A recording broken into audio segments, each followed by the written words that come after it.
आजकल ज़्यादातर जो भी छात्र आते हैं उनका एक ही सवाल रहता है कि प्राइवेट ग्रेजुएशन के एडमिशन फॉर्म आएंगे या नहीं आएंगे, भैया इनके बारे में हमें ज़रूर बताओ।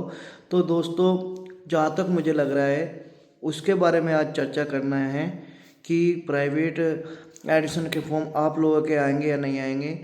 क्योंकि प्राइवेट के फॉर्म में छात्रों को बहुत फ़ायदा होता है, वे अपना फॉर्म भरते हैं और सिर्फ एग्ज़ाम देकर अपने जो है डिग्री है उसको प्राप्त कर लेते हैं। दोस्तों, इसके लिए चौधरी चरण सिंह यूनिवर्सिटी अब की बार कुछ ऐसा सुनने में आ भी रहा है, आप लोगों ने अखबार में पढ़ा भी होगा कि अब की बार फॉर्म आना शायद मुश्किल है। पिछली बार भी आप लोगों ने ऐसी खबर पढ़ी थी। तो आज इसी विषय पर बात करते हैं। बात यह है कि जो सेल्फ फाइनेंस कॉलेज है उन्होंने कुल सचिव जी को चौधरी चरण सिंह यूनिवर्सिटी के पत्र लिखा और उनसे मांग की है कि जो प्राइवेट के फॉर्म है अब की बार वे न निकाले जाए।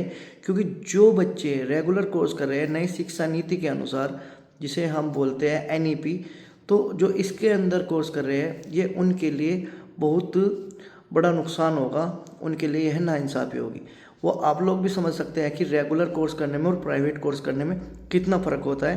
क्योंकि एक बच्चा रोज़ क्लास में जाता है, प्रैक्टिकली उस क्लास को फॉलो करता है और वो एक्सपीरियंस लेता है। जबकि प्राइवेट में ऐसा नहीं होता है, खुद से स्टडी करो, किताब से पढ़ो और जाके एग्ज़ाम देकर अपनी डिग्री को प्राप्त कर लो।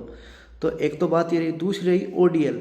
जो ओडीएल पॉलिसी है आपकी, जिसे बोलते हैं हम लोग ओपन एंड डिस्टेंस लर्निंग, दोस्तों इसकी जो परमिशन है उसको अब की बार चौधरी चरण सिंह यूनिवर्सिटी को मिल गई है। इसलिए उन्होंने, इसमें क्या होता है, इसमें ये होता है कि बच्चा घर से एडमिशन ले लेता है, घर पे रहता है, ऑनलाइन क्लासेस चलती है, कोर्स भी घर पे भेज दिया जाता है और सेमेस्टर वाइज एडमिशन भी रहता है। तो इससे बच्चा अपने घर पर पढ़ाई कर कर एग्ज़ाम देकर अपनी डिग्री को प्राप्त कर लेता है। तो एक पॉलिसी रही। इन दो शर्तों के आधार पर शायद मुझे लगता है अब की बार जो आपके प्राइवेट के फॉर्म है उनको आने में 50-50% चांसेस है। अगर आपके फॉर्म आते हैं तो हम आपको ज़रूर बताएंगे। और रही बात, वे संशय में न रहे जो बच्चे सेकेंड ईयर और थर्ड ईयर में हैं, दोस्तों उनके एग्ज़ाम फॉर्म आने बिल्कुल निश्चित है। बस थोड़ा डिले हो सकता है, क्योंकि कोई भी यूनिवर्सिटी किसी भी कोर्स को बीच में नहीं रोकती है जिससे कि छात्रों का नुकसान न हो।